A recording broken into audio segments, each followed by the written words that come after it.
اعوذ باللہ من الشیطان الرجیم بسم اللہ الرحمن الرحیم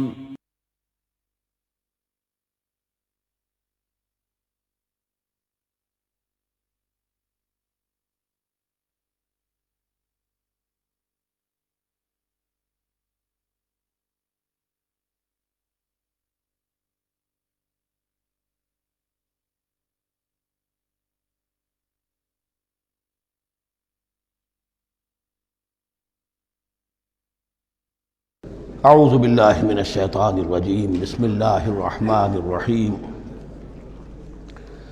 الطلاق مرتان فامساک بمعروف او تسریح باحسان صدق اللہ العظیم۔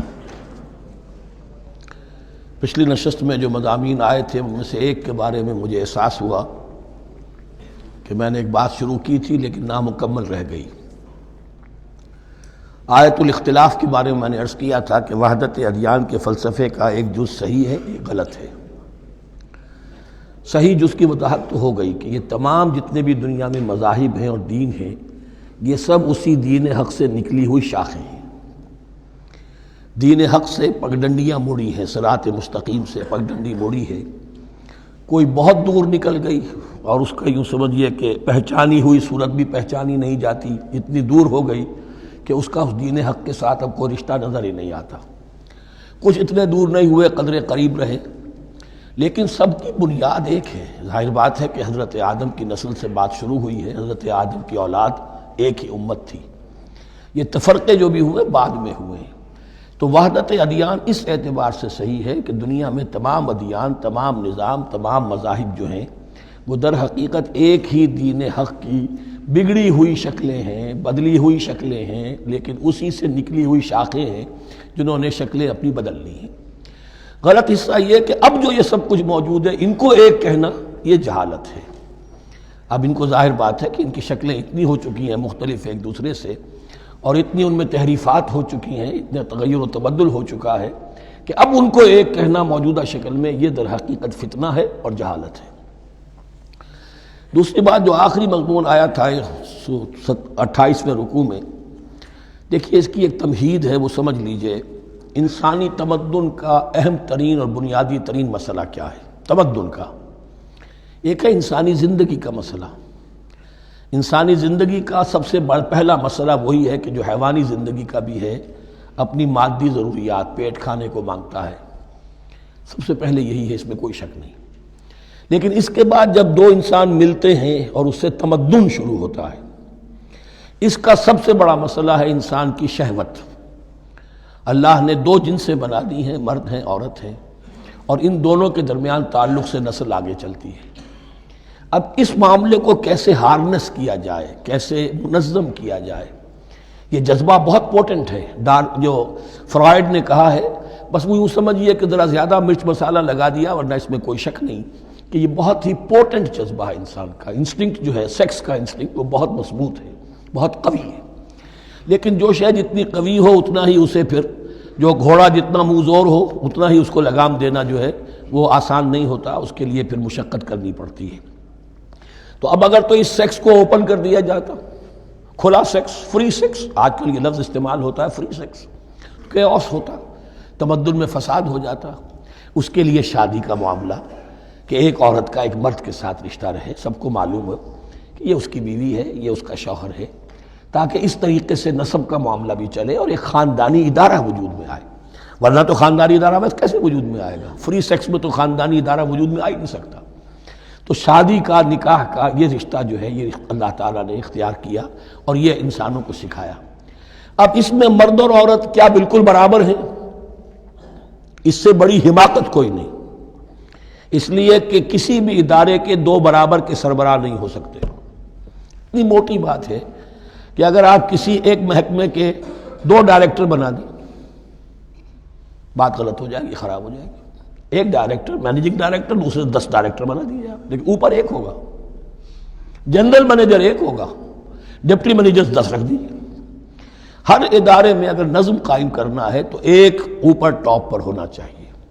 لہذا جب ایک مرد اور ایک عورت، مرد اور عورت انسان ہونے کے ناطے بالکل برابر ہیں، ایک ہی باپ کے نطفے سے بیٹا بھی ہے بیٹی بھی ہے، ایک ہی ماں کے رحم میں بھائی نے بھی پرورش پائی ہے اور بہن نے بھی، اس اعتبار سے وہ برابر ہیں، شرف انسانیت میں، نوع انسانی کی حیثیت سے، human dignity and honour they share both equally, absolutely equally. لیکن جب ایک مرد اور ایک عورت مل کر خاندان کے بنیاد رکھتے ہیں تو اب یہ برابر نہیں رہے۔ جیسے انسان سب برابر ہیں لیکن چپڑاسی اور افسر برابر نہیں ہے، اس کے کچھ اور اختیارات ہیں، اس کے کچھ اور اختیارات ہیں، اس کے کچھ اور فرائض ہیں، اس کے کچھ اور فرائض ہیں۔ اس طریقے سے اس رشتے کے معاملے میں، اور یہ بھی نوٹ کر لیجئے کہ یہی وجہ اس قدر تفصیل کے ساتھ سب سے پہلے احکام قرآن میں دیے جا رہے ہیں اسی آئلی قوانین کے متعلق، لیکن تمدن کی جڑ بنیاد یہ ہے، یہاں سے خاندان بنتا ہے، اور خاندانوں کے اجتماع کا نام معاشرہ ہے۔ خاندان کا نظام، اب ہمارا پاکستانی جو معاشرہ ہے، اگر ہماری 14 کروڑ تعداد ہے اس وقت، 7 افراد ایک خاندان کے اگر آپ شمار کر لیں تو آپ سمجھیے اتنے خاندان ہماری دنیا میں اس وقت موجود ہیں، 2 کروڑ خاندان ہیں، ان خاندانوں پر مشتمل ہے۔ خاندان کا ادارہ مستحکم ہوگا، معاشرہ مستحکم ہو جائے گا۔ خاندان کے ادارے میں صلاح ہوگی، فلاح ہوگی، معاشرے میں صلاح و فلاح آئے گی۔ وہاں فتور ہوگا، فساد ہوگا، بے چینی ہوگی، ظلم ہوگا، ناانصافی ہوگی، وہاں کنفلکٹس ہوں گے، میاں اور بیوی میں جو ہے جھگڑے ہو رہے ہوں گے تو اولاد کی تو جو ہے پھر وہاں تربیت صحیح نہیں ہو سکتی، ان کی تربیت میں منفی چیزیں شامل ہو جائیں گی۔ تو یہ ساری چیزیں جس کی وجہ سے بڑی تفصیل سے قرآن مجید میں احکام دیے گئے ہیں آئلی قوانین، ان میں جہاں تک یہ معاملات ہے، طلاق کا معاملہ ہے، اس میں برابر نہیں ہے۔ شادی کرنے میں عورت کو بھی حق ہے، وہ شادی سے انکار کر دے، جبر نہیں کیا جا سکتا۔ ایک مرتبہ وہ نکاح میں آ گئی ہے تو اب شوہر کا پلڑا بھاری ہے، شوہر اسے طلاق دے سکتا ہے، اگر ظلم کے ساتھ دے گا اللہ کے ہاں جواب دہی کرے گا اور پکڑ ہو جائے گی، لیکن اختیار ہے۔ وہ خود طلاق نہیں دے سکتی، البتہ طلاق حاصل کر سکتی ہے، خلا جسے ہم کہتے ہیں، وہ عدالت کے ذریعے سے، بڑوں کے ذریعے سے، رشتہ داروں کے ذریعے سے خلا کرے، لیکن طلاق دینے کا حق اس کو برابر نہیں ہے مرد کی طرح۔ اسی طرح اگر ایک طلاق دی تھی مرد نے اور اب یہ عدت پوری نہیں ہوئی ہے، وَبَعُولَتُهُنَّ أَحَقُّ بِرَدِّهِنَّ، اب وہ کہے تو نے طلاق دے دیا، میں تیرے گھر میں بسنے کو تیار نہیں ہوں، نہیں، اختیار مرد کا ہے، عدت کے اندر 3 مہینے کے اندر وہ اس کو واپس لے سکتا ہے، اس کو طلاق رجعی کہتے ہیں۔ یہ تمام چیزیں ایسی ہیں کہ بہرحال خواتین کو اچھی نہیں لگتی، اور آج کی دنیا میں تو جو یہ مرد و عورت کی مساوات کا سلسلہ ہے، یہ شیطان کا سب سے بڑا فلسفہ اور معاشرے میں فساد اور گندگی پیدا کرنے کا اس کا سب سے بڑا ہتھیار ہے۔ اور اب جو کچھ رہی صحیح اقدار ہماری ایشیا کے ممالک جو ہیں، زیادہ تر مسلمان ممالک ہیں، ان میں خاندانی نظام کی جو بچی کھچی شکل رہ گئی ہے اس کو برباد کرنے کے لیے یہ قاہرہ کانفرنس اور بیجنگ کانفرنس، اس ایشیا کا گھیراؤ دونوں طرف سے، مشرق سے اور مغرب سے، کہ عورت کو آزاد کرو، عورت کو اٹھاؤ، ایمینسیپیشن کے نام پر، آزادی کے نام پر، اور مرد و عورت کی مساوات کے نام پر، تاکہ خاندانی نظام ٹوٹ کر رہ جائے، جیسے کہ ان کے ہاں ٹوٹ چکا ہے خاندانی نظام نے۔ یہ کلنٹن صاحب نے کہا تھا اپنے سال 9 کے میسج میں کہ عنقریب ہماری قوم، امریکن نیشن، بہت جلد اس کی اکثریت حرامزادوں پر مشتمل ہوگی، born out of wedlock, وہ کسی شادی کے نکاح کے نتیجے میں کوئی وجود میں نہیں آئے ہیں، زنا کے نتیجے میں وجود آئی بھی قوم ہوگی۔ 1 پیرنٹ فیملی رہ گئی ہے، ماں ہی باپ ہے اور وہی ماں ہے، اور وہ دونوں وہ جانتے ہی نہیں۔ اب وہاں بڑی ایک مہم اٹھ رہی ہے کہ ہر انسان کا حق ہے کہ اسے معلوم ہو کہ میرا باپ کون ہے۔ وہاں تو بہت سے لوگ پتہ ہی باپ کون ہے میرا، کیا پتہ۔ یہ تباہی ہے جو اس معاشرے پر آ چکی ہے، اور ہمارے ہاں بھی لوگ اسی معاشرے کی نقالی پر چل رہے ہیں۔ اور یہ نظریہ مساوات مرد و زن جو ہے یہ بہت ہی یوں سمجھیے کہ تابناک اور بہت اچھے الفاظ کے ساتھ سامنے آ رہا ہے۔ البتہ اس کا دوسرا رخ بھی ہے، اسلام نے عورت کو جو حقوق دیے ہیں بدقسمتی سے ہم مسلمانوں نے وہ بھی ان کو نہیں دیے۔ اس کی وجہ یہ ہے کہ ہمارے اوپر ہمارا ہانٹ کر رہا ہے ہمارا ہندوانہ پس منظر۔ ہندوؤں کے معاشرے میں عورت کی کوئی حیثیت نہیں، نہ اس کی وراثت کا حق ہے، نہ وہ بیوہ ہو جائے تو جینے کا حق تھا اس کو، وہ تو پھر ستی ہو جانا چاہیے اس کو، اس کے لیے تو زندگی کا حق بھی نہیں ہے، وراثت تو بہت دور کی بات رہی، کوئی پراپرٹی کا کوئی سوال نہیں، کسی طرح کی کوئی حیثیت نہیں، کوئی لیگل اینٹیٹی نہیں۔ لیکن ہم مسلمان تو ہو گئے، ہمارے آباء و اجداد، تربیت ہوئی نہیں، لہذا ہمارے اوپر وہی تصورات ہیں، عورت کو جو ہے پاؤں کی جوتی کی طرح سمجھنا۔ یہ جو کچھ ہم کر رہے ہیں ان کے جائز حقوق بھی انہیں نہیں دیتے، اس کے نتیجے میں ہم جو مغرب کا ہم پر حملہ ہے اس کو مؤثر کرنے میں گویا ہم مدد دے رہے ہیں۔ اگر ہم اپنی خواتین کو وہ حقوق نہیں دیں گے، اگر ان کے لیے جو اللہ نے جو مقرر کیا ہے وہ انہیں نہیں دیا جائے گا، تو ظاہر بات ہے کہ رد عمل میں پھر جو یہ نعرے ہیں اور بڑے خوشنما جو دعوت اٹھتی ہے وہ لازماً انہیں کھینچ کر لے جائے گی۔ تو اس طرف بھی خیال رکھیے، اور ہمارے ہاں دیندار گھرانوں میں خاص طور پر یہ بات ہوتی ہے، اس کو سمجھنا چاہیے کہ عورتوں کے کیا حقوق ہیں، ان کی دلجوئی کتنی کرنی چاہیے۔ حضور نے کیا فرمایا ہے؟ تم میں سے بہترین لوگ وہ جو اپنے گھر والوں کے لیے اچھے ہوں، بہترین لوگ وہ ہیں ان کے حقوق کا لحاظ ہو، ان کے ساتھ سلوک ہو، ان کی دلجوئی ہو، ان کے احساسات کا بھی پاس کیا جائے۔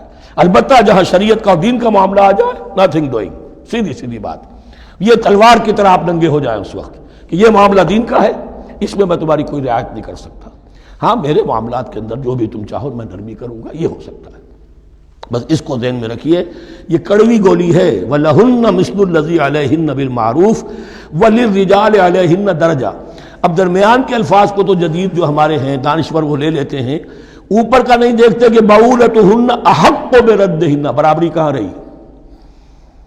شادی کرتے ہوئے برابری ہے، عورت کہہ سکتی میں شادی نہیں کرتی، شادی نہیں ہوگی، اس وقت برابری ہے، دونوں کی رضامندی سے شادی ہوگی، یہ برابری ہے۔ لیکن جب ایک مرتبہ بیوی بن گئی اب برابر نہیں ہے۔ اب یہ فلسفہ جا کر پوری طرح بیان ہوگا سورہ نساء میں، اور الرجال قوامون علی النساء، یہ بات پھر وہاں آئے گی۔ اس کی تمہید ہے یہ کہ یہ کڑوی گولی ذرا خواتین کے حلق سے اترنی شروع ہو جائے۔ وَبَعُولَتُهُنَّ أَحَقُّ بِرَدِّهِنَّ، اور اسی طریقے سے وَلِلرِّجَالِ عَلَيْهِنَّ دَرَجَةٌ۔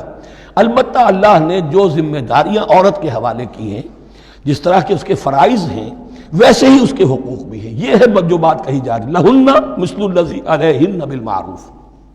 اور یہ دنیا کا وہ اصول ہے کہ responsibilities and privileges they go together۔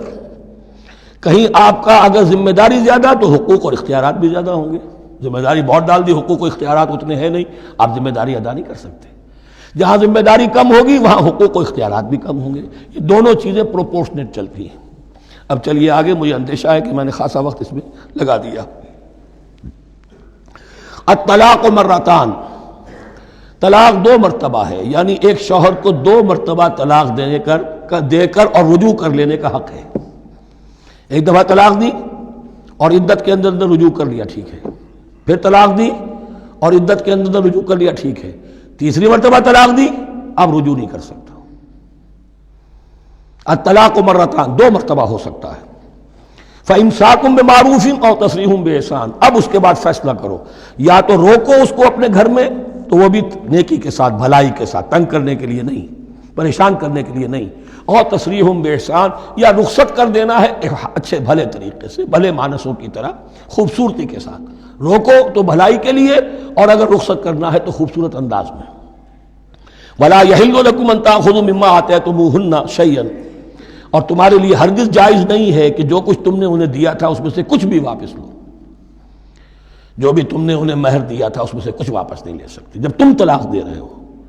ہاں اگر عورت طلاق مانگے تو اسے اپنے مہر میں سے کچھ چھوڑنا پڑے گا، یہ دوسری بات ہے، لیکن جب بر طلاق دے رہا ہے تو پھر وہ نہیں روک اس کو اس میں سے جو بھی کچھ دیا ہو، یہاں تک کہ آیا ہے کہ اگرچہ تم نے ان کو احداہن قنطارا، سونے کے ڈھیر دیے ہوں، ان میں سے بھی کچھ نہیں لے سکتے واپس۔ وَلَا يَحِلُّ لَكُمْ أَن تَأْخُذُوا مِمَّا آتَيْتُمُوهُنَّ شَيْئًا إِلَّا أَن يَخَافَا أَن لَّا يُقِيمَا حُدُودَ اللَّهِ، البتہ اگر وہ دونوں یہ سمجھیں کہ ہم حدود اللہ کو قائم نہیں رکھ سکیں گے۔ مراد کیا ہے کہ فیملی لائف کے ضمن میں جو اللہ نے احکام دیے ہیں، جو آداب ہیں، جو ان کے مقاصد ہیں، وہ ہمارے مابین اتنی موافقت مزاجی نہیں ہے کہ ہم ساتھ چل سکیں۔ ایک عورت اگر یہ محسوس کرتی ہے فَإِنْ خِفْتُمْ أَلَّا يُقِيمَا حُدُودَ اللَّهِ فَلَا جُنَاحَ عَلَيْهِمَا فِي مَا افْتَدَتْ بِهِ، پھر اگر اس کا یہ خیال ہے کہ یہ نہیں رکھ سکیں گے تو پھر کوئی حرج نہیں ہے ان دونوں پر کہ جو کچھ دے دلا کر عورت فدیے میں اپنے آپ کو چھڑا لے، یعنی کہہ کہ ٹھیک ہے تم نے مجھے 10 لاکھ مہر دیا تھا، میں 5 لاکھ تمہیں واپس کرتی ہوں، یا تم نے 10 لاکھ کا میرا مہر رکھا تھا، میں خلا مانگ رہی ہوں، میں صرف 5 لاکھ کا تم سے تقاضا کرتی ہوں، اسے اپنے مہر میں سے کچھ چھوڑنا ہوگا، یہ فدیہ ہے۔ تلک حدود اللہ فلا تعتدوها، یہ اللہ کے حدود ہیں، ان سے تجاوز مت کرو۔ دیکھیے روزے وغیرہ کے ضمن میں فلا تقربوها، اور یہاں فلا تعتدوها، اس لیے کہ یہاں بڑے دھڑلے سے آدمی جو ہیں وہ ان حدود کو پامال کر جاتے ہیں، قانون یہی رہ جاتا ہے، روح اس کی ختم ہو جاتی ہے۔ وَمَن يَتَعَدَّ حُدُودَ اللَّهِ فَأُولَٰئِكَ هُمُ الظَّالِمُونَ، اور جو اللہ کے حدود سے تجاوز کرتے ہیں وہی ظالم لوگ ہیں۔ فَإِن طَلَّقَهَا، اب اگر تیسری مرتبہ طلاق دے دی، الطلاق مرتان تو ہو چکا نا، اس کے بارے میں سارے احکام آ گئے، لیکن اب اگر دے دی مراد ہے تیسری مرتبہ، فَإِن طَلَّقَهَا فَلَا تَحِلُّ لَهُ مِن بَعْدِ حَتَّى تَنكِحَ زَوْجًا غَيْرَهُ، تو اب وہ اس کے لیے جائز نہیں ہوگی جب تک کہ وہ عورت کسی اور شوہر سے شادی نہ کرے۔ اس کو حلالہ کہتے ہیں، لیکن یہ حلالہ کروانا یا کرنا اور کسی کے ساتھ یہ معاہدہ کرنا تم شادی کر لو پھر طلاق دے دینا، اس پر لعنت فرمائی ہے، حضور نے لعنت فرمائی ہے۔ اور ہمارے ہاں علم میں آتی ہے، یہ بات سننے میں آتی ہے کہ بہت سے علماء نے اس کو دھندا بنا رکھا ہے۔ حلالہ مولوی مشہور ہیں مختلف شہروں کے اندر۔ فَإِن طَلَّقَهَا فَلَا تَحِلُّ لَهُ مِن بَعْدُ حَتَّى تَنكِحَ زَوْجًا غَيْرَهُ فَإِن طَلَّقَهَا، پھر اگر وہ بھی دوسری شادی کی دوسری جگہ پر، اس عورت نے اس شوہر سے بھی نہیں بنی، اس نے بھی طلاق دے دی، فَلَا جُنَاحَ عَلَيْهِمَا أَن يَتَرَاجَعَا، تو اب کوئی گناہ نہیں ہوگا ان دونوں پر کہ وہ رجوع کر لیں، پہلے سابق شوہر سے شادی کر لیں۔ یعنی عورت کو شاید عقل آ گئی ہو، کوئی اسی کی زیادتی تھی کہ پہلے شوہر کے ہاں بس نہیں سکی، اب دوسری مرتبہ کا تجربہ ہو گیا تو اس کے کان ہو گیا کہ کوئی غلطی میری ہی ہے، اب شاید دوبارہ وہ اپنے شوہر کی طرف، سابقہ شوہر کی طرف رجوع کرنا چاہے تو اس کی اجازت ہے۔ ان ظنا یقیما حدود اللہ، اگر ان کو یہ یقین ہو کہ وہ اللہ کے حدود کی پاسداری کر سکیں گے۔ اللہ کے حدود جو ہیں احکام شریعت، ان کو بہرحال مد نظر رکھنا ہے اور فائق رکھنا ہے۔ وَتِلْكَ حُدُودُ اللَّهِ يُبَيِّنُهَا لِقَوْمٍ يَعْلَمُونَ، اور یہ وہ حدود ہیں اللہ کے جن کو وہ واضح کر رہا ہے، کھول کھول کر بیان کر رہا ہے ان لوگوں کے لیے کہ جو علم حاصل کرنا چاہیں۔ ترجمہ یہ ہوتا ہے عام طور پر جنہیں علم حاصل ہے، اصل میں کسی وقت فعل کو طلب فعل کے معنی میں استعمال کیا جاتا ہے عربی زبان میں، یعلمون جو جاننا چاہیں، جن کے اندر طلب ہے علم کی۔ وَإِذَا طَلَّقْتُمُ النِّسَاءَ فَبَلَغْنَ أَجَلَهُنَّ، تو جب تم لوگ اپنی بیویوں کو طلاق دو اور پھر وہ اپنی عدت پوری کر لیں، فَأَمْسِكُوهُنَّ بِمَعْرُوفٍ أَوْ سَرِّحُوهُنَّ بِمَعْرُوفٍ، تو اب چاہو تو روکو انہیں لیکن معروف طریقے سے، اور چاہو تو انہیں رخصت کر دو وہ بھی اچھے طریقے پر۔ وَلَا تُمْسِكُوهُنَّ ضِرَارًا لِتَعْتَدُوا، اور دیکھو ایسا نہ کرو کہ تم روکو انہیں تنگ کرنے کے لیے۔ اچھا ذرا اس کی میں اور خبر لوں گا رجوع کر کے، ذرا اگر تو طلاق ہو گئی تو آزاد ہو جائے گی، غصہ اتنا چڑھا ہوا ہے کہ ابھی وہ غصہ ٹھنڈا نہیں ہوا ہے، رجوع کر رہا ہے اس لیے کہ اسے اور پریشان کروں، اسے اور تکلیفیں پہنچاؤں۔ تو اب یہ کیا ہوا، قانون تو اجازت دے رہا ہے لیکن تم نے قانون کا مذاق اڑایا، تم نے اللہ کی دی ہوئی اس اجازت کا ناجائز استعمال کیا۔ ہاں اگر بسانے کا واقعی ارادہ ہو گیا ہے تو ضرور تم رجوع کر لو، رجوع کا حق تمہیں ہے، لیکن اگر یہ نہیں ہے، پریشان کرنا ہے، فلا تمسکوہن ولا تمسکوہن ضرارا لتعتدوا، ضدم ضدہ ان پر زیادتی کرنے کے لیے، ستانے کے لیے۔ ومن یفعل ذلک فقد ظلم نفسہ، اور جو کوئی بھی یہ کام کرے گا اس نے اپنی جان پر ظلم ڈھایا۔ ولا تتخذوا آیات اللہ ہزوا، اور دیکھو اللہ کی آیات کو مذاق اور کھیل نہ بنا لو، ٹھٹھا نہ بنا لو۔ یہ اچھی طرح جان لیجئے، لا از لا and there can be law which has no flaw. Flawless law is impossible. اس لیے تقوی، اللہ کا خوف ہر جگہ پر بار بار، ورنہ تم اللہ کی شریعت کا تماشا بنا دو گے، ٹھٹھا بنا دو گے۔ وَلَا تَتَّخِذُوا آیَاتِ اللَّهِ هُزُوًا وَاذْكُرُوا نِعْمَتَ اللَّهِ عَلَيْكُمْ، اور یاد کرو، ذکر کرو، شعور کرو اللہ کے انعامات کا جو تم پر ہوئے ہیں۔ وَمَا أَنزَلَ عَلَيْكُم مِّنَ الْكِتَابِ وَالْحِكْمَةِ، اور جو اس نے نازل فرما دی ہے تم پر اپنی کتاب، اپنی شریعت اور حکمت، یعظکم بہ، اس کے ذریعے سے تمہیں نصیحت کر رہا ہے، سیدھا راستہ بتا رہا ہے۔ واتقوا اللہ، اللہ کا تقوی اختیار کرو۔ واعلموا ان اللہ بکل شیء علیم، اور جان لو کہ اللہ تعالیٰ کو ہر چیز کا حقیقی علم حاصل ہے۔ وَإِذَا طَلَّقْتُمُ النِّسَاءَ فَبَلَغْنَ أَجَلَهُنَّ فَلَا تَعْضُلُوهُنَّ أَن يَنكِحْنَ أَزْوَاجَهُنَّ إِذَا تَرَاضَوْا بَيْنَهُم بِالْمَعْرُوفِ، اور جب تم اپنی عورتوں کو طلاق دے دو پھر وہ اپنی عدت پوری کر لیں تو مت آڑے آؤ اس میں کہ وہ عورتیں پھر نکاح کر لیں اپنے سابق ازواج سے، اذا تراضوا بینہم بالمعروف، جبکہ وہ آپس میں رضامند ہو جائیں بھلے طریقے پر۔ یعنی اگر طلاق مغلظ نہیں ہے، دیکھیے ایک طلاق ہوتی ہے بائن، پہلی طلاق، دوسری طلاق، یہ جب تک عدت ختم نہیں ہوئی طلاق رجعی کہلاتی ہے، اس کے دوران شوہر کو رجوع کرنے کا حق ہے۔ عدت پوری ہو گئی، اب یہ بائن ہو گئی، اب شوہر اور بیوی کا جو رشتہ ہے ٹوٹ گیا۔ اب اگر نکاح ہوگا تو دوبارہ ہوگا، اس میں عورت کی مرضی کو دخل ہے، عدت کے اندر عورت کی مرضی کو دخل نہیں ہے، لیکن عدت کے بعد اب عورت کو اختیار ہے، اب تو نکاح ثانی ہوگا، سوائے طلاق مغلظ کے۔ تیسری طلاق اگر ہو گئی ہے تو پھر جب تک اس کا نکاح کسی اور سے نہ ہو جائے، وہ بھی طلاق دے دے، تو ان کے درمیان نکاح نہیں ہو سکتا۔ گویا کہ یہ دو طلاقوں کے بعد اگر پھر یہ لوگ جب کہ طلاق بائن ہو چکی ہو، وہی عورت وہی مرد پھر نکاح کرنا چاہیں تو اب تم آڑے مت آؤ۔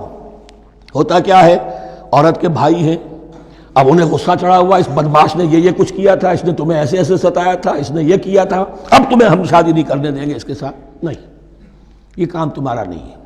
اگر وہ اذا تراضوا بینہم، اگر وہ باہم راضی ہو جائیں تو تم اب ان کے آڑے مت آؤ۔ بالمعروف ذالک یوعظ بہ من کان منکم یؤمن باللہ والیوم الآخر، یہ وہ چیزیں ہیں جن کی نصیحت کی جا رہی ہے تم میں سے ان کو جو واقعتاً ایمان رکھتے ہو اللہ پر اور یوم آخر پر۔ ان کے اندر ایمان ہی نہیں ہے، ان کے لیے یہ سارا جو ہے بھینس کے آگے بین بجائے جاؤ کیا حاصل ہے، وہ تو پھر اس کو کوئی فائدہ نہیں پہنچے گا۔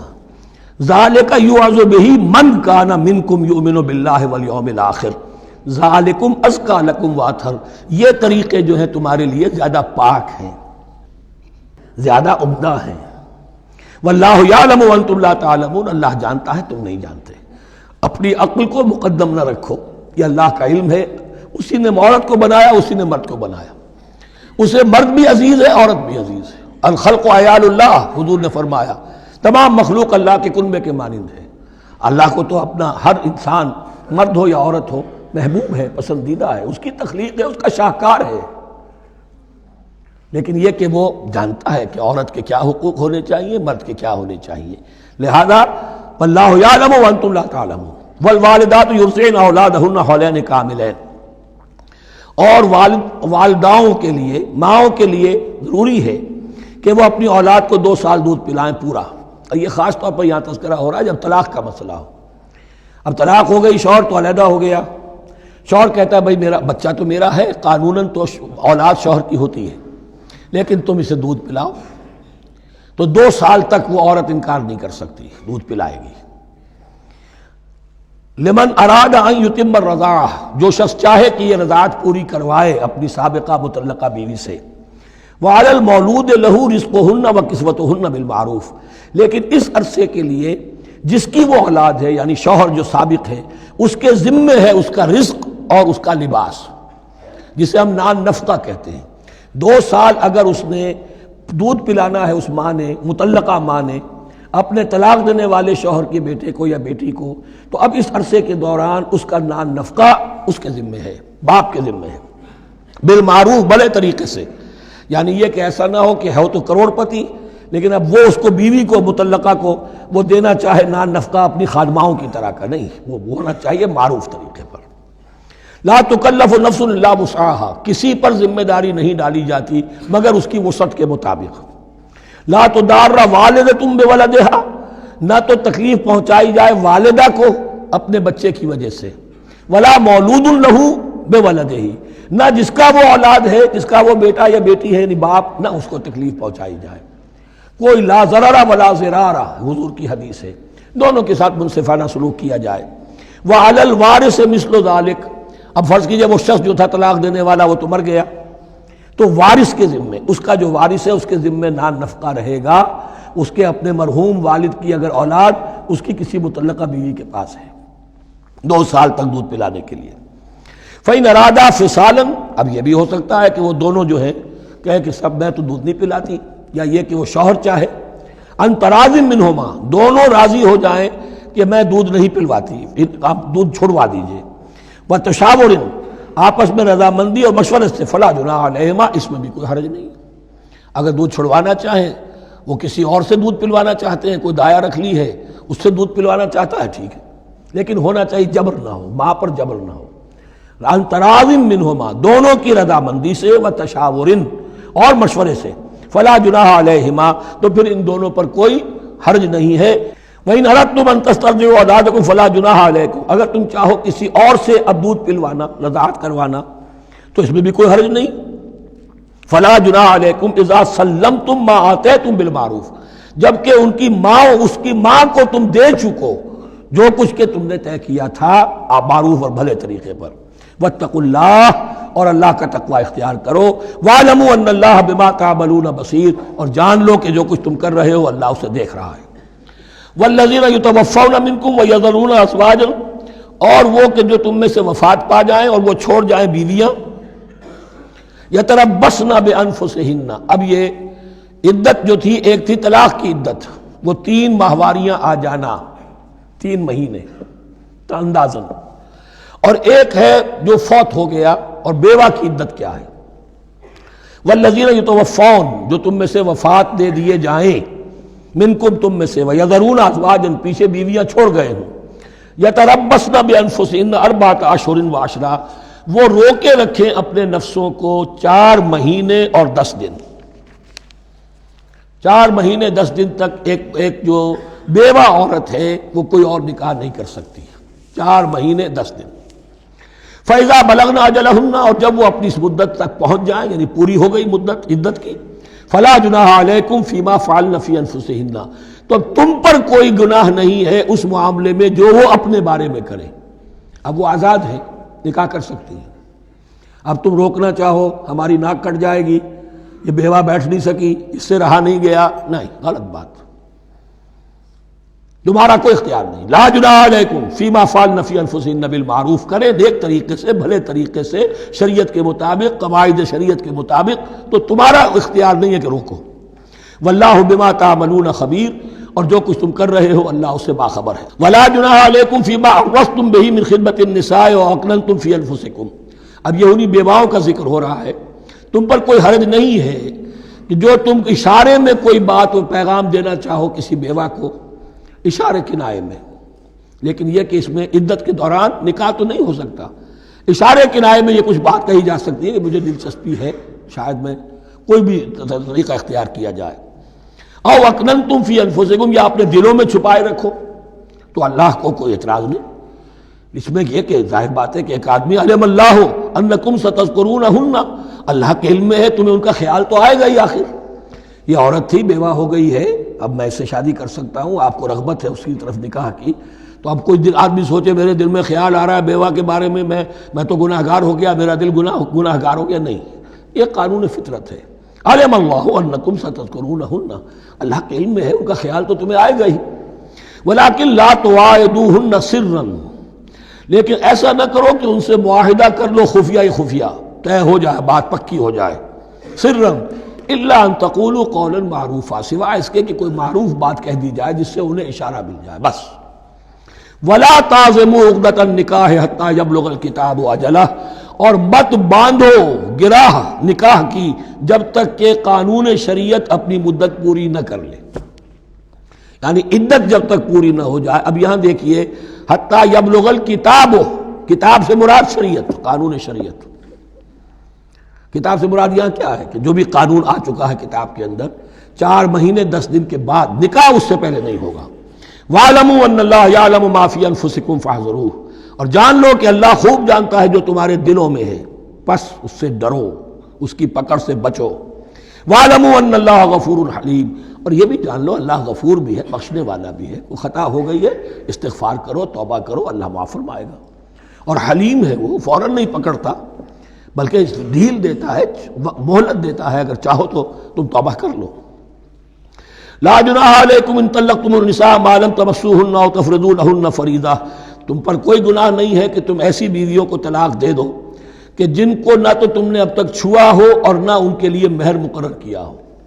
یہ ہو جاتا تھا، نکاح جو ہے بچپن میں بھی کر دیے جاتے تھے، لیکن ابھی کوئی نوبت نہیں آئی ہے، نکاح تو ہو گیا لیکن نہ کوئی مہر مقرر ہوا ہے، نہ کوئی ان کی ملاقات ہوئی ہے.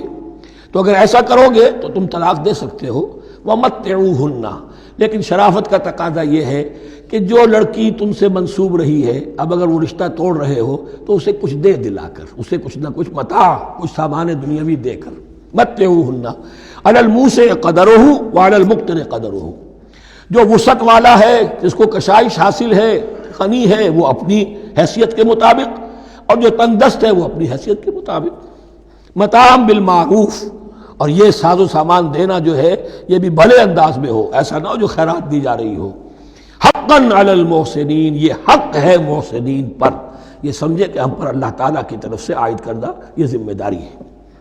وَإِن طَلَّقْتُمُوهُنَّ مِن قَبْلِ أَن تَمَسُّوهُنَّ وَقَدْ فَرَضْتُمْ لَهُنَّ فَرِيضَةً، اور اگر دوسری شکل یہ ہے کہ تم نے طلاق دی ایسی بیوی کو کہ جس کو تم نے چھوا تو نہیں ہے لیکن مہر مقرر ہو چکا تھا، فَنِصْفُ مَا فَرَضْتُمْ، تو اب آدھا مہر جو ہے جو تم نے فرض کیا تھا، جو طے کیا تھا، اس کا آدھا تو تمہیں دینا ہی دینا ہے۔ الا یعفون، الا یہ کہ وہ معاف کر دیں، ہمیں آدھا بھی نہیں چاہیے، یا چلیے ہمیں چوتھائی دے دیجئے۔ او یعفو الذی بیدہ عقدۃ النکاح، یا وہ اس کے اندر جو ہے سخاوت سے کام لے کہ جس کے ہاتھ میں نکاح کی گرہ ہے، گرہ تو مرد کے ہاتھ میں ہے، وہ کھول سکتا ہے، عورت طلاق دے نہیں سکتی، لہذا کیوں نہ ایسا کرو کہ تم پورا ہی مہر دے دو۔ فرمایا وَأَن تَعْفُوا، اگر تم درگزر کرو اور زیادہ دو، اقرب للتقویٰ، یہ تقویٰ سے قریب تر ہے۔ وَلَا تَنْسَبُوا الْفَضْلَ بَيْنَكُمْ، اپنے مابین احسان کرنا مت بھولو، اور اپنے مابین جو فضیلت اللہ نے تمہیں دی ہے عورتوں پر اس کو مت بھولو۔ تمہارا پھر ایٹیچیوڈ بھی ایسا ہونا چاہیے کہ تم اپنے بڑے ہونے کے حساب سے ان کے ساتھ نرمی کرو، ان کو زیادہ دو، ان کو جتنا بھی مہر مقرر کیا تھا اس سے بھی زیادہ دے دلا کے رخصت کرو۔ قانون میں تو صرف مہر ہوگا، البتہ قانون یہی ہے کہ اگر انہیں چھوا نہیں ہے، مقاربت نہیں ہوئی ہے، لیکن یہ کہ مہر مقرر ہو چکا تھا تو آدھا مہر تو لازماً دینا ہے۔ آدھا بھی یہ چھوڑ سکتی ہے عورت، لیکن تمہارے لیے بہتر ہے کہ تم پورا دو یا اور زیادہ دو۔ ان اللہ بما تعملون بصیر، یقیناً جو کچھ تم کر رہے ہو اللہ دیکھ رہا ہے۔ حافظوا علی الصلوات والصلاۃ الوسطیٰ، محافظت کرو پوری طرح، چوکس ہو کر، چوکنے ہو کر تمام نمازوں کی، اور خاص طور پر صلاۃ وسطیٰ کی۔ یعنی بار بار جو آ رہا ہے جان لو اللہ جانتا ہے، جان لو اللہ دیکھ رہا ہے، جو کچھ تم کر رہے ہو اللہ کی نگاہ میں ہے، جو کچھ تم کر رہے ہو اللہ باخبر ہے، یہ سارا کچھ جو ہے یہ اللہ کی یاد ذہن میں برقرار رکھنے کے لیے تمہیں نماز دی گئی ہے۔ 5 وقتہ تم حاضر ہو، دنیا کے کاروبار سے نکلو اور آ کر پھر عہد اللہ سے اپنا جو ہے، یہ جو حفیظ کا ایک شعر ہے، آؤ سجدے میں گرے لوح جبی تازہ کریں، سرکشی نے کر دیے دھندلے نقوش بندگی، آؤ سجدے میں گرے لوح جبی تازہ کریں۔ یہاں پر جو ہمارا بندگی کا نقش تھا سرکشی کی وجہ سے وہ دھندلے ہو گئے ہیں۔ سرکشی نے کر دیے دھندلے نقوش بندگی، آؤ سجدے میں گرے لوح جبی تازہ کریں، کہ پھر اس پر اللہ تعالیٰ کے ساتھ جو عہد کیا ہے ایاک نعبد و ایاک نستعین، اسے پھر تازہ کریں۔ حافظوا علی الصلوات والصلاۃ الوسطیٰ، صلاۃ وسطیٰ کے بارے میں بہت سے اقوال ہیں، لیکن عام طور پر اس سے مراد عصر کی نماز لی گئی ہے۔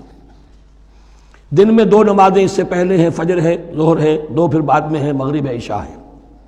وقوموا للہ قانتین، اور کھڑے ہوا کرو اللہ کے سامنے پورے ادب کے ساتھ، یعنی ایک تو رکوع ہے جس میں جھکنا ہے، سجدہ ہے جھکنے کی انتہا ہے، قیام بھی قنوت کے ساتھ ہو، معلوم ہو کہ ایک بندہ اپنے آقا کے سامنے کھڑا ہے، اس کے کھڑے ہونے کے انداز میں بھی معلوم ہو کہ تواضع ہے، عجز ہے۔ فَإِنْ خِفْتُمْ فَرِجَالًا أَوْ رُكْبَانًا، اور اگر تم خوف کی حالت میں ہو تو چاہے پیادہ چلتے ہوئے، سفر کرتے ہوئے، دشمن پیچھا کر رہا ہے، آپ کہیں جا رہے ہیں تو چاہے اب رکیں گے نماز پڑھیں گے تو وہ تعاقب میں قریب آ جائے گا، تو رجالن چلتے ہوئے، یا کہیں جلدی جانا ہے اور وہاں پر ابھی فوری طور پر حملہ کرنا ہے تو اس میں یہ ہے کہ جنگ کی حالت میں یہ رعایتیں ہیں، چلتے ہوئے اور رکبانہ یا سوار ہونے کی حالت میں بھی نماز پڑھی جا سکتی ہے۔ فَإِذَا أَمِنْتُمْ، لیکن پھر جب امن میں ہو جاؤ، فَاذْكُرُوا اللَّهَ كَمَا عَلَّمَكُمْ، پھر اللہ کو یاد کرو جیسے کہ تمہیں اس نے سکھایا ہے۔ کس نے سکھایا ہے؟ محمد الرسول اللہ نے۔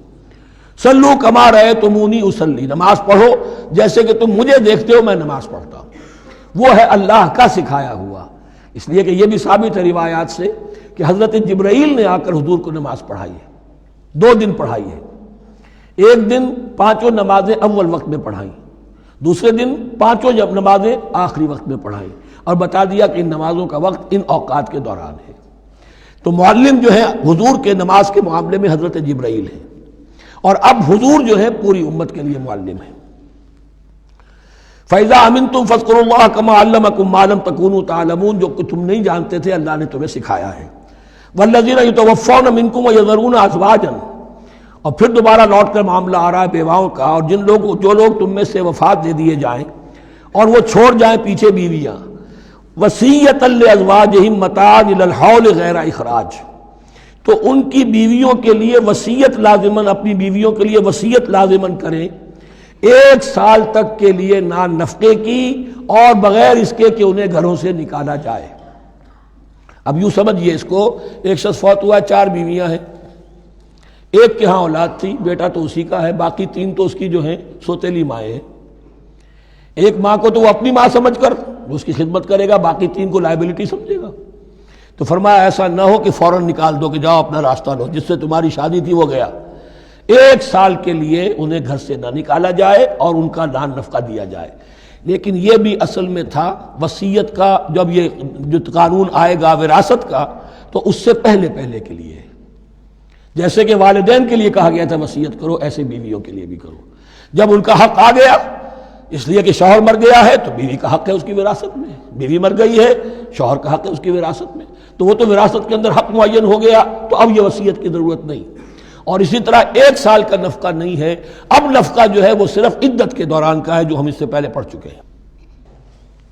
فَإِنْ خَرَجْنَ فَلَا جُنَاحَ عَلَيْكُمْ فِي مَا فَعَلْنَ فِي أَنفُسِهِنَّ، لیکن اگر وہ خود نکل جائے، ظاہر بات ہے کہ عدت ہوتی 4 مہینے 10 دن، اب تم سال بھر روکو گے تو نہیں ان کو، اگر وہ شادی کر کے کہیں اور جا کے بسنا چاہیں تو تم پر کوئی الزام نہیں آئے گا، جو کچھ وہ کرتی ہیں اپنی جانوں کے بارے میں معروف ہو، بھلے طریقے پر، معروف طریقے پر۔ واللہ عزیز الحکیم، اور یقیناً اللہ تعالیٰ زبردست ہے، حکمت والا۔ وللمطلقات متاع بالمعروف، اسی طرح مطلقات کے لیے بھی ساز و سامان زندگی کی ضروریات ہے معروف طریقے پر، حقا علی المتقین، لیکن یہ ہے عدت کے وقت تک کے لیے۔ اسی معاملے میں شاہ بانو کیس میں ایک جو فیصلہ دیا تھا یہ کلکتہ ہائی کورٹ نے، اس پر پھر ہندوستان میں ایجیٹیشن ہوا۔ اس نے یہ فیصلہ دیا تھا کہ کوئی مسلمان اپنی بیوی کو طلاق دے دے تو اب وہ بیوی اگر تو دوسری شادی کر لے تب تو بات دوسری ہے، ورنہ جب تک زندہ رہے گی اس طلاق دینے والے پر اس کا نان نفقہ جو ہے رہے گا پوری زندگی تک۔ اس پر مسلمانوں نے کہا، بھارت کے مسلمانوں نے، یہ ہماری شریعت میں دخل اندازی ہے، شریعت نے صرف عدت تک کا حق رکھا ہے مطلقہ کے لیے، تم ساری زندگی کہاں سے لا رہے ہو؟ پھر وہ فساد ہوا، پھر بہت سے لوگوں نے جانیں دیں، پھر جو ہے ایجیٹیشن ہوا، لیکن پھر راجیو گاندھی کو گھٹنے ٹیکنے پڑے، اور پھر قانون بنا دیا گیا بھارت میں کہ کوئی عدالت ہندوستان کی including supreme court of India مسلمانوں کے آئلی قوانین میں دخل نہیں دے سکتی۔ میں سلام کیا کرتا ہوں مسلمانان بھارت کو، مسلمانوں نے وہاں پر یہ بات بھی نہیں ہونے دی کہ جب قرآن شریعت کا حکم جو ہے وہ یہ ہے کہ مطلقہ کو عدت تک کے لیے نان نفقہ ہے تو ساری زندگی کا کوئی معاملہ نہیں۔ کذالک یبین اللہ لکم آیاتہ لعلکم تعقلون، اسی طرح اللہ تعالیٰ تمہارے لیے اپنی آیات کو واضح کر رہا ہے تاکہ تم عقل سے کام لو اور سمجھو۔ اب جو 2 رکوع اگلے آ رہے ہیں یہ بڑے اہم ہیں اس اعتبار سے کہ یہ تاریخ بنی اسرائیل کا غزوہ بدر ہے جس کا تذکرہ ہوگا۔ میں ایک بات آپ کو بنی اسرائیل کی تاریخ کی بتا چکا ہوں کہ جب حضرت موسیٰ کے انتقال کے بعد یوشع ابن نون کی سرکردگی میں انہوں نے جہاد کیا، قتال کیا تو فلسطین فتح ہو گیا، لیکن انہوں نے چھوٹی چھوٹی حکومتیں 12 بنا لی اور آپس میں لڑتے بھی رہے۔ لیکن 300 برس کے بعد پھر صورتحال پیدا ہوئی، وہ واقعہ ہوگا جو اب سامنے آ رہا ہے کہ جب ان کے اوپر دنیا تنگ ہو گئی، آس پاس کے جو کافر اور مشرک لوگ تھے انہوں نے انہیں دبا لیا، بہت سو کو ان کے گھروں سے، ان کے ملکوں سے نکال دیا، تو پھر تنگ آ کر انہوں نے کہا اس وقت کے نبی سے کہ ہمارے لیے کوئی بادشاہ بنا دیجئے، سپہ سالار بنا دیجئے، اب ہم اللہ کی راہ میں جنگ کریں گے۔ تو وہ جو جنگ ہوئی ہے طالوت اور جالوت کی، اس جنگ کے بعد سے خلافت راشدہ شروع ہوئی ہے دور بنی اسرائیل کی۔ گویا کہ خلافت راشدہ دور بنی اسرائیل کی 300 برس بعد آئی ہے ان کے رسول کے انتقال کے، جبکہ خلافت راشدہ اس امت مسلمہ کی متصل ہے رسول اللہ صلی اللہ علیہ وسلم کے زمانے کے ساتھ، اس لیے کہ صحابہ نے جانیں دیں، خون دیا، قربانیاں دیں، اور اس کے نتیجے میں حضور کی زندگی ہی میں دین غالب ہو گیا، اسلامی ریاست قائم ہو گئی۔ تو ظاہر بات ہے اس کے بعد آپ کے انتقال کے بعد خلافت کا دور شروع ہو گیا، لیکن وہاں یہ سارے سال 300 برس گزرے ہیں، اس کے بعد ان کا دور خلافت آیا ہے، اور اس میں بھی 3 خلافتیں ہیں کہ جو متفق علیہ ہیں، ویسے وہاں تو وہ نبوتیں ہیں، طالوت علیہ السلام، داؤد علیہ السلام اور سلیمان علیہ السلام۔ چوتھی خلافت پر آ کر تقسیم ہو گئی ہے، جیسے حضرت علی کے زمانے میں چوتھی خلافت میں عالم اسلام جو ہے دارالاسلام منقسم ہو گیا کہ مصر اور شام نے حضرت علی کی خلافت کو تسلیم نہیں کیا۔ اسی طرح حضرت سلیمان کے دو بیٹوں میں پھر ان کی مملکت تقسیم ہو گئی، ایک اسرائیل اور ایک یہودیہ، یہ دو ریاستیں وجود میں آئی، جیوڈی۔ بہرحال یہ جو واقعہ تھا کہ جس کے بعد خلافت راشدہ شروع ہو رہی ہے، اسلام کا غلبہ شروع ہو رہا ہے حضرت موسیٰ کی تاریخ میں، وہ ہے طالوت اور جالوت کی جنگ۔ اس کے لیے اب یہاں پر تذکرہ ہو رہا ہے، اور یہ بھی ایک آئینہ دکھایا جا رہا ہے صحابہ کرام کو، اب یہی مرحلہ تمہیں درپیش ہے۔ غزوہ بدر آیا چاہتا ہے، آئینہ، coming events cast their shadows before, تمہیں پہلے سے بتایا جا رہا ہے۔ الم تر الی الذین خرجوا من دیارہم، کیا تم لوگوں نے غور نہیں کیا، کیا تم نے غور نہیں کیا ان لوگوں کے حال پر کہ جو نکل گئے اپنے گھروں سے، وہم الوف، جبکہ وہ ہزاروں کی تعداد میں تھے، حذر الموت، موت سے ڈر کی وجہ سے، یعنی جب کفار اور مشرکین نے غلبہ کر لیا ان پر اور بہت سے ملکوں سے یہ بھاگے اپنے ملک چھوڑ کر، فقال لهم اللہ موتوا، تو اللہ نے ان سے کہا کہ مر جاؤ، ثم احیاہم، پھر انہیں زندہ کیا۔ یہاں یہ بھی ہو سکتا ہے مراد کہ فی الواقع یہ عمل ہوا ہو، اور یہ بھی مراد ہو سکتا ہے جیسے قوم مر جاتی ہے لیکن پھر اس کا نشأت ثانیہ ہو جاتی ہے، پھر اللہ نے ان کے اندر ایک جذبہ پیدا کر دیا۔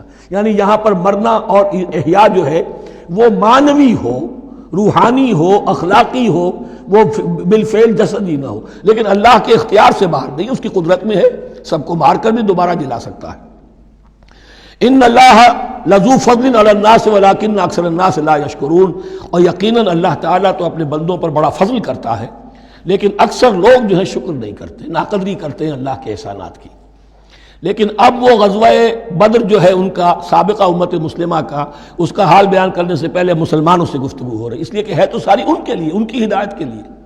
تاریخ بیان کرنا قرآن کا مقصد نہیں ہے، تاریخ کی کتاب نہیں ہے یہ، تو جو پروسیس آف ریولوشن چل رہا تھا، جو جد و جہد تھی، جو تحریک تھی محمد رسول اللہ کی، جس مرحلے میں سے وہ تحریک گزر رہی ہے، اسی مرحلے کی مناسبت سے سابقہ تاریخ سے بھی واقعات لائے جا رہے ہیں، اور اسی کی مناسبت سے وہ جو بھی وقتی احکام ہیں وہ دیے جا رہے ہیں۔ وَقَاتِلُوا فِي سَبِيلِ اللَّهِ وَاعْلَمُوا أَنَّ اللَّهَ سَمِيعٌ عَلِيمٌ، اور جنگ کرو اللہ کے راستے میں، اور جان لو اللہ تعالیٰ سب کچھ سننے والا اور جاننے والا ہے۔ مَنْ ذَا الَّذِي يُقْرِضُ اللَّهَ قَرْضًا حَسَنًا فَيُضَاعِفَهُ لَهُ أَضْعَافًا كَثِيرًا، کون ہے وہ شخص کہ جو اللہ کو قرض حسنہ دے؟ یہ انفاق جب کیا جاتا ہے خالص اللہ کے دین کے لیے، تو اللہ کہتا ہے یہ میرے ذمہ قرض ہے، دین میرا ہے، تم میرے دین کو غالب کرنا چاہتے ہو، میری حکومت قائم کرنا چاہتے ہو، تو جو کچھ اس میں خرچ کرو گے وہ مجھ پر قرض ہے، قرض حسنہ ہے۔ من ذا الذی یقرض اللہ قرضا حسنا فیضاعفہ لہ، تو اللہ اس کو اس کے لیے بڑھاتا رہے، دگنا کرتا رہے، اضعافا کثیرا، دگنا چوگنا، بہت گنا۔ واللہ یقبض ویبسط، اور اللہ ہی کے اختیار میں کسی چیز کو چھوٹا کر دینا، سکیر دینا، اور کھول دینا اور کشائش کر دینا۔ وَإِلَيْهِ تُرْجَعُونَ، اور اسی کی طرف تمہیں لوٹا دیا جائے گا۔ یہاں دیکھیے یہ دونوں چیزیں، جہاد بالنفس اس کی آخری شکل قتال، اور جہاد بالمال اس کے لیے پہلے لفظ آ رہا تھا انفاق، اب قرض حسنہ، اللہ کو قرض حسنہ۔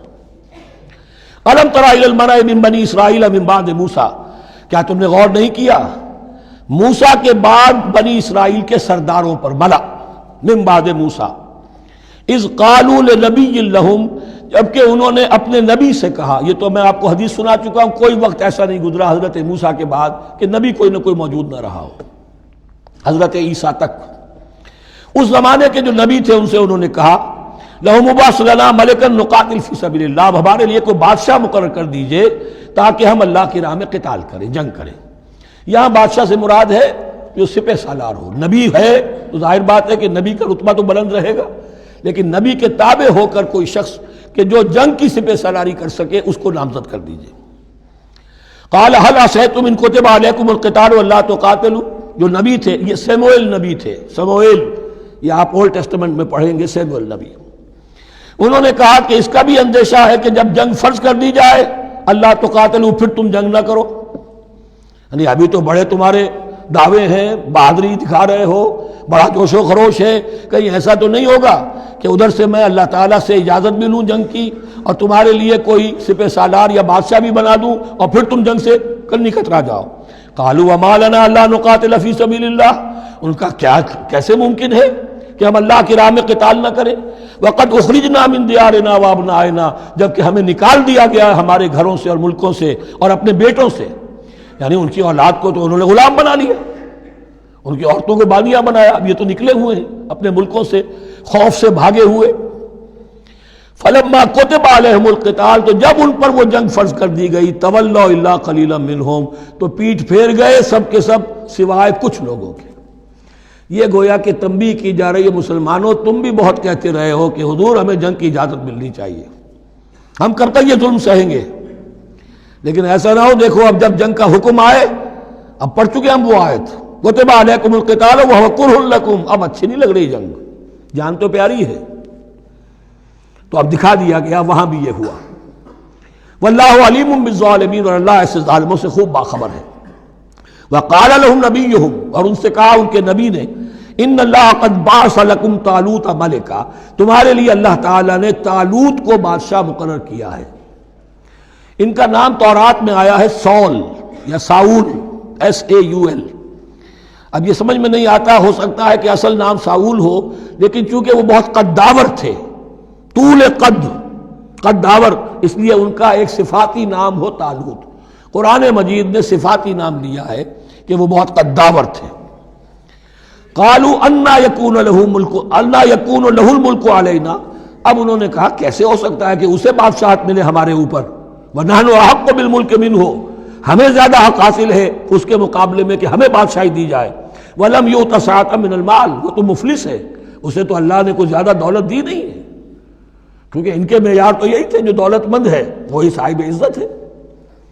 قال ان اللہ اصطفاہ علیکم، اب نبی نے کہا اب جو چاہو کہو، اللہ نے اس کو چن لیا ہے تم پر، یہ فیصلہ اب ہو چکا، اللہ کا فیصلہ ہے، ڈیوائن ججمنٹ ہے، ڈیوائن ڈیسیجن ہے، کین ناٹ بی ریووکڈ۔ وَزَادَهُ بَسْطَةً فِي الْعِلْمِ وَالْجِسْمِ، اور اسے کشادگی عطا کی ہے علم اور جسم دونوں چیزوں میں، قداور ہے، طاقتور ہے، اور اسی طریقے سے علم اور فہم دیا ہے۔ تم دولت دیکھتے ہو، اللہ نے چنا ہے ان دو چیزوں کی بنا پر، جسمانی طاقت، جسمانی قوت، اس دور میں ظاہر بات ہے اس کی بہت ضرورت تھی، اور دوسرے یہ کہ اسے علم دیا ہے، فہم دیا ہے، سمجھ دی ہے، دانش دی ہے۔ واللہ یؤتی ملکہ من یشاء، اور اللہ تعالیٰ جس کو چاہتا ہے اپنی بادشاہت دے دیتا ہے۔ واللہ واسع علیم، اللہ بہت سمائی والا ہے، واسع، اس کی وسعت جو ہے وہ عطا ہے، اور علیم، اور سب کچھ واسع علیم، جاننے والا ہے، یعنی وہ جس کو جو کچھ دیتا ہے بربنائے علم دیتا ہے، کون اس کا مستحق ہے۔ وقال لهم نبيهم ان آیۃ ملکہ ان یاتیکم التابوت فیہ سکینۃ من ربکم وبقیۃ مما ترک آل موسیٰ وآل ہارون تحملہ الملائکہ، اور ان سے کہا ان کے نبی نے کہ طالوت کی بادشاہت کی ایک نشانی یہ ہوگی کہ وہ صندوق جو تمہارے سے جاتا رہا چھن چکا ہے، جس میں سکینہ ہے، تمہارے لیے تسکین کا سامان ہے تمہارے رب کی طرف سے، اور بقیت مما ترک آل موسیٰ و آل ہارون، اور کچھ تبرکات ہیں جو آل موسیٰ اور آل ہارون کے اس صندوق میں رکھے ہوئے ہیں، تحملہ الملائکہ، وہ ملائکہ کی تحویل میں ہے۔ اب ان کی بادشاہی کی علامت کے طور پر وہ صندوق تمہارے پاس واپس آ جائے گا۔ اصل میں یہ تابوت سکینہ جو ہے یہ ان کا ایک بڑا لکڑی کا صندوق ہے، اب بھی ہے، ان کا دعویٰ ہے کہ موجود ہے، اور مسجد اقصیٰ کے نیچے جو سرنگ ہے اس میں موجود ہے۔ بعض ذرائع سے فوٹو لے کر بھی انہوں نے ڈاکومنٹری فلم بھی ابھی دکھا دی ہے کہ موجود ہے۔ نبوکدنضر نے جب گرایا تھا 586 قبل مسیح میں، جو حضرت سلیمان کا بنایا ہوا ہیکل تھا، اس کے تہخانے میں وہ رہتا تھا، اور وہیں پر جو ربائی تھے وہاں موجود تھے، ربانیین، تو جب گرایا گیا ہے اس کو ہیکل کو تو اسی میں وہ دب گئے ہیں، لیکن وہ چاروں طرف سے جو بھی تہخانہ تھا بند ہو گیا ہوگا، اور وہاں پر ان کی لاشیں بھی ہیں اور تابوت سکینہ بھی ہے۔ لیکن ہوا یہ تھا کہ جب ان کے پڑوسی ملکوں نے انہیں شکستیں دی تو وہ تابوت سکینہ بھی چھین کر لے گئے۔ اب اس میں گویا کہ ان کے لیے بہت بڑی بات تھی کہ ان کے لیے کم سے کم ایک دل کی روحانی تسکین کا سامان تھا۔ ہمارے پاس حضرت موسیٰ کے تبرکات ہیں، عصائے موسیٰ اس میں ہے، رکھا ہوا ہے، اب بھی ہے۔ اسی طریقے سے اس میں وہ جو جن تختیوں پر تورات لکھی ہوئی دی گئی تھی حضرت موسیٰ کو، وہ موجود ہے، ان کے کہنے کے مطابق اب بھی ہے۔ تو اس طریقے سے ان کے لیے تسکین ہوتی تھی، جیسے کہ مسلمان کو خانہ کعبہ کو دیکھ کر تسکین ہوتی ہے، تو فرمایا اس میں تمہارے لیے سکینت بھی ہے اور تمہارے آل موسیٰ اور آل ہارون کے تبرکات بھی ہیں۔ تحملہ الملائکہ، اس وقت وہ ملائکہ کی تحویل میں ہوا یہ کہ جہاں وہ تابوت لے گئے ان کے دشمن، وہاں پلیگ آ گئی۔ انہوں نے سمجھا کوئی نحوست ہے اس کے اندر جس کی وجہ سے پلیگ آ گئی ہے، انہوں نے ایک چھکڑے کے اوپر اس کو رکھا اور بیلوں کو ہانک دیا، جاؤ جدھر جانا ہے۔ تو حضرت سموئیل نے ان سے کہا کہ طالوت کا اللہ کی طرف سے نامزد کیے جانا ایک علامت اس کی یہ ہوگی کہ وہ تمہارے تسکین کا سامان جو تم سے چھن گیا تھا ان کے عہد امارت میں یا ان کے عہد ملوکیت میں تمہیں واپس مل جائے گا، اور وہ فرشتوں کی تحویل میں ہے۔ تو ایک روز وہ چھکڑا جو ہے وہ لیے ہوئے وہ تابوت ان کے ہاں پہنچ گیا۔ ان فی ذلک لآیۃ لکم ان کنتم مؤمنین، یقیناً اس میں تمہارے لیے نشانی ہے اگر تم ماننے والے ہو۔ فلما فصل طالوت بالجنود، اب جب حضرت طالوت اپنے لشکروں کو لے کر چلے، ان میں سے جو لوگ تو انکار کر گئے رہ گئے، جو لوگ چلے ساتھ ان کو لے کر چلے۔ قال ان اللہ مبتلیکم بنہر، انہوں نے فرمایا اپنے لشکر والوں سے اللہ تعالیٰ تمہاری ایک آزمائش کرے گا ایک نہر سے، دریا سے، یہ جو ہے جارڈن ریور جارڈن، اس کو کراس کر کے پھر حملہ کرنا تھا۔ فمن شرب منہ فلیس منی، جو اس میں سے پیٹ بھر کر پانی پیے گا وہ مجھ میں سے نہیں ہے۔ ومن لم یطعمہ فإنہ منی، جو اس میں سے پانی نہیں پیے گا وہ میرا ساتھی ہے۔ الا من اغترف غرفۃ بیدہ، سوائے اس کے کہ کوئی صرف اپنے چلو سے اور وہ کچھ وہ ایک گھونٹ لے لے۔ یہ اصل میں ہر کمانڈر کے لیے ضروری ہوتا ہے کہ کسی بھی بڑی جنگ سے پہلے اپنے ساتھیوں کا مورال دیکھے، ڈسپلن کی حالت دیکھے۔ تو جیسے حضور نے بھی غزوہ بدر سے قبل مشاورت کی تھی کہ مسلمانوں ایک لشکر آ رہا ہے جنوب سے کیل کانٹے سے لیس، اور ایک قافلہ آ رہا ہے شمال سے، اور اللہ نے ان دو میں سے ایک کا وعدہ کیا تمہیں ضرور ملے گا، بتاؤ کدھر چلیں۔ اندازہ ہو گیا، کچھ لوگ جو کمزوری دکھا رہے تھے انہوں نے کہا چلیں جی پہلے قافلہ لوٹ لیں، اور جو لوگ تھے باہمت انہوں نے کہا جو حضور آپ کی ارادہ، جو آپ کا منشا ہو۔ تو یہاں بھی انہوں نے اس سے ٹیسٹ کیا ہے کہ آیا وہ میرے حکم کی پابندی کرتے ہیں یا نہیں کرتے۔ فشربوا منہ، تو ان سب نے، بہتوں نے پیا اس میں سے خوب جی بھر کر، الا قلیلا منہم، سوائے ان میں سے بہت کم تعداد میں۔ فلما جاوزہ هو والذین آمنوا معہ، تو جب گزرے اس دریا کے پار، اترے وہ اور وہ لوگ جو ان کے ساتھ ساتھیہ اہل ایمان رہ گئے تھے، یعنی پہلی سکریننگ پہلے ہو چکی تھی جو قتال ہی کے منکر ہو گئے تھے، اور اس کے بعد دوسری ہو گئی ہے کہ جو اس چھلنی میں سے نہیں نکل سکے، وہ پانی پی کر بے سدھ ہو گئے۔ یہ ایسا ہی ہے جیسے غزوہ احد میں حضور صلی اللہ علیہ وسلم کے ساتھ 1000 آدمی مدینے سے نکلے تھے اور پھر عین وقت پر 300 آدمی ساتھ چھوڑ کر چلے گئے۔ تو جب انہوں نے دریا پار کر لیا، انہوں نے اور ان کے ساتھی اہل ایمان نے، قالوا لا طاقت لنا اليوم بجالوت وجنودہ، تو انہوں نے کہا کہ ہمارے اندر تو واقعتاً طاقت نہیں ہے کہ ہم جالوت کا اور اس کے لشکروں کا مقابلہ کر سکیں۔ یہ گولیت جس کو کہتے ہیں جالوت، یہ بڑا قوی ہیکل انسان تھا، اور اس کا جو زرہ بختر تھا وہ اتنا پورا جسم ڈھکا ہوا کہ سوائے آنکھ کے سوراخ کے اور کچھ نہیں تھا اس میں، جو نظر ہی نہیں آتا تھا۔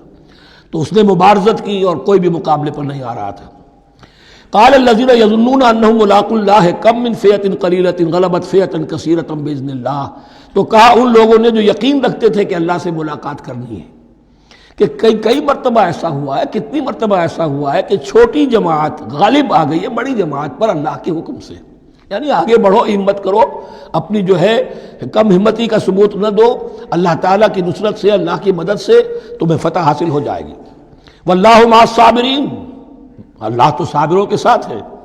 ولما برزوا لجالوت وجنودہ، تو جب وہ سامنے آئے جالوت اور اس کے لشکروں کے، برزا ظاہر ہو جانا، سامنے آمنے سامنے آ جانا، اب ادھر ان کا لشکر ہے طالوت علیہ السلام کا اور ادھر وہ جالوت کا لشکر ہے۔ قالوا، اب انہوں نے دعا کی، ربنا افرغ علینا صبرا، اے اللہ ہم پر صبر انڈھیل دے۔ یہ افرغ کا لفظ ہوتا ہے کسی برتن سے پانی اس طرح گرا دینا کسی کے اوپر کہ وہ برتن خالی ہو جائے، گھڑوں پانی ڈال دینا یا کچھ اور برتن میں سے۔ افرغ علینا صبرا، ہم پر صبر انڈھیل دے، صبر کی بارش فرما دے۔ ربنا افرغ علینا صبرا وثبت اقدامنا، اور ہمارے قدموں کو جما دے، وانصرنا علی القوم الکافرین، اور ہماری مدد فرما ان کافروں کے مقابلے میں۔ یہی دعا گویا کہ تلقین کی جا رہی ہے اہل ایمان کو کہ جب بدر کے موقع پر تمہارا مقابلہ ہوگا تو تمہیں یہ دعا کرنی چاہیے. فَهَزَمُوهُمْ بِإِذْنِ اللَّهِ، تو انہوں نے بھگا دیا ان کو اللہ کے حکم سے، اللہ کے اذن سے، اللہ کی مشیت سے. وَقَتَلَ داود و جالوتا، اور قتل کیا جالوت کو داود نے. یہ داود جو ہے تورات سے معلوم ہوتا گڈریے تھے، جنگلوں میں رہتے تھے اپنی بھیڑیں بکریاں لے کر، اور ان کے پاس ایک گوپیا ہوتا تھا، اس گوپیے کے اندر پتھر رکھ کر اس کو گھما کر وہ مارتے تھے، لیکن نشانہ اتنا صحیح تھا کہ اس سے وہ کہتے تھے کہ میں شیروں کے جبڑے توڑ دیتا ہوں. جب کبھی شیر آتے ہیں میرے بھیڑوں بکریوں کے گلوں پر حملے کے لیے، تو جب وہ آ گئے اتفاق سے، جب لشکر آمنے سامنے تھے، ادھر جالوت للکار رہا ہے آئے کوئی میرے مقابلے میں، ادھر سب کے سب سہمے کھڑے ہیں، کوئی آگے نہیں نکل رہا. تو حضرت طالوت آئے، یہ حضرت داود آ گئے اتفاقاً. کہا معلوم ہوا کیا سچویشن ہے، یہ ہے کہ اچھا ٹھیک ہے، میں اس غیر مختون کا میں معاملہ کرتا ہوں، اس لیے کہ یہ ان کے یہاں سب سے بڑی گالی تھی. حضرت ابراہیم کی ملت میں ہے ختنہ، اور یہ جو کفار اور مشرک تھے ان کے ہاں ختنہ نہیں تھی، تو نامختون ہونا ان کے ہاں یہ سب سے بڑی گالی تھی. اس نامختون کا پھر جو ہے میں اس کو کیفر کردار تک پہنچاؤں گا، میرے پاس یہ گوپیا ہے اور میں تو شیروں کے جبڑے توڑ دیا کرتا ہوں. انہوں نے پھر وہ پتھر رکھ کر اور گھمایا ہے، اور سیدھا وہ آنکھ کے سوراخ سے اس کے بھیجے کے اندر اتر گیا. اور اس طریقے سے قتل داود و جالوتا، داود نے جالوت کو قتل کیا، اور اللہ تعالیٰ نے پھر ان کو جو براتیں بتا کیے. وَآتَاهُ اللَّهُ الْمُلْكَ وَالْحِكْمَةَ وَعَلَّمَهُ مِمَّا يَشَاءُ.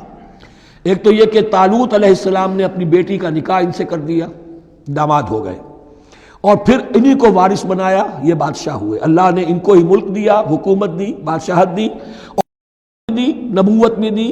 یہ دونوں اعتبارات سے ان کو اللہ تعالیٰ نے سرفراز فرمایا. وَعَلَّمَهُ مِمَّا يَشَاءُ، اور پھر اسے سکھایا جو کچھ کہ اللہ نے چاہا. وَلَوْلَا دَفْعُ اللَّهِ النَّاسَ بَعْضَهُمْ بِبَعْضٍ، اور اگر اس طریقے سے اللہ ایک گروہ کو دوسرے کے ذریعے سے دفع نہ کرتا رہے، زمین میں فساد ہوتا ہے تو اللہ تعالیٰ کو شکل ایسی پیدا کرتا ہے کہ کسی اور گروہ کو سامنے لا کر مفسدوں کا خاتمہ کرتا ہے. اگر ایسا نہ ہوتا، وَلَوْلَا دَفْعُ اللَّهِ النَّاسَ بَعْضَهُمْ بِبَعْضٍ لَفَسَدَتِ الْأَرْضُ، تو زمین میں فساد ہی فساد پھیل گیا ہوتا. اللہ تعالیٰ نے ان جنگوں کے ذریعے سے ہر بڑا فرعون جو آتا، ہر فرعون موسیٰ، اللہ تعالیٰ نے کوئی نہ کوئی اس کے لیے علاج تجویز کیا ہوا ہے. وَلَوْلَا دَفْعُ اللَّهِ النَّاسَ بَعْضَهُمْ بِبَعْضٍ لفسدت الارض ولكن اللہ ذو فضل علی العالمین، لیکن اللہ تعالیٰ تو تمام جہانوں پر بڑا فضل کرنے والا ہے. تلک آیات اللہ نتلوها علیک بالحق، یہ اللہ کی آیات ہیں جو ہم پڑھ کر آپ کو سنا رہے ہیں حق کے ساتھ. یہ قول گویا کہ حضرت جبرائیل کی طرف منسوب ہوگا. یہ اللہ کی آیات ہیں اے مسلمانوں، اے محمد صلی اللہ علیہ وسلم، جو ہم آپ کو سنا رہے ہیں حق کے ساتھ. وَإِنَّكَ لَمِنَ الْمُرْسَلِينَ، اور یقیناً اے محمد صلی اللہ علیہ وسلم آپ رسولوں میں سے ہیں. تِلْكَ الرُّسُلُ فَضَّلْنَا بَعْضَهُمْ عَلَى بَعْضٍ، ایک بہت اہم قانون بیان ہو رہا ہے. ان رسولوں میں سے ہم نے بعض کو بعض پر فضیلت دی ہے. یہ میں پہلے بیان کر چکا ہوں کل. تفریق بین الرسول کفر ہے، تفضیل یہ قرآن سے ثابت ہے. کوئی افضل ہے اور کوئی مفضول ہے، کسی کو کسی اعتبار سے فضیلت ہے، کسی کو کسی اور اعتبار سے فضیلت. جزوی فضیلت ہے مختلف لوگوں کی ہو سکتی ہے، کلی فضیلت تمام انبیاء اور رسول پر محمد رسول اللہ کو حاصل ہے. تلک الرسل فضلنا بعضهم علی بعض منهم من کلم اللہ، ان میں سے وہ بھی تھے جن سے اللہ نے کلام فرمایا، حضرت موسیٰ علیہ السلام. ورفع بعضهم درجات، اور بعضوں کے اور کسی اعتبار سے درجات بڑھا دیے. وآتینا عیسی ابن مریم، اور ہم نے عیسیٰ ابن مریم کو البینات بڑے کھلے معجزے دیے. وأیدناہ بروح القدس، اور ان کی مدد فرمائی حضرت جبرائیل کے ساتھ. وَلَوْ شَاءَ اللَّهُ مَا اقْتَتَلَ الَّذِينَ مِن بَعْدِهِمْ مِن بَعْدِ مَا جَاءَتْهُمُ الْبَيِّنَاتُ، لیکن اللہ چاہتا تو یہ آپس میں نہ لڑتے جھگڑتے، نہ یہودیوں کی آپس میں جنگیں ہوتی، نہ یہودیوں اور نصرانیوں کی ہوتی، نہ نصرانیوں کے فرقے ایک دوسرے سے لڑتے. وَلَوْ شَاءَ اللَّهُ مَا اقْتَتَلَ الَّذِينَ مِن بَعْدِهِمْ مِن بَعْدِ مَا جَاءَتْهُمُ الْبَيِّنَاتُ، اس کے بعد کہ ان کے پاس واضح تعلیمات آ چکی تھیں. وَلَٰكِنِ اخْتَلَفُوا، لیکن انہوں نے اختلاف کیا.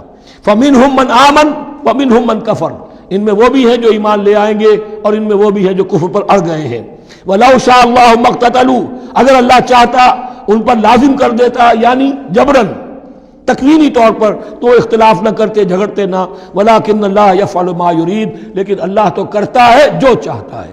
اللہ نے جو دنیا کو اس حکمت پر بنایا ہے کہ یہ دنیا کی زندگی آزمائش ہے، آزمائش کے لیے آزادی دی ہے، تو جو شخص غلط راستے پر جانا چاہے اسے آزادی ہے، جو صحیح راستے پر آنا چاہے اسے آزادی ہے۔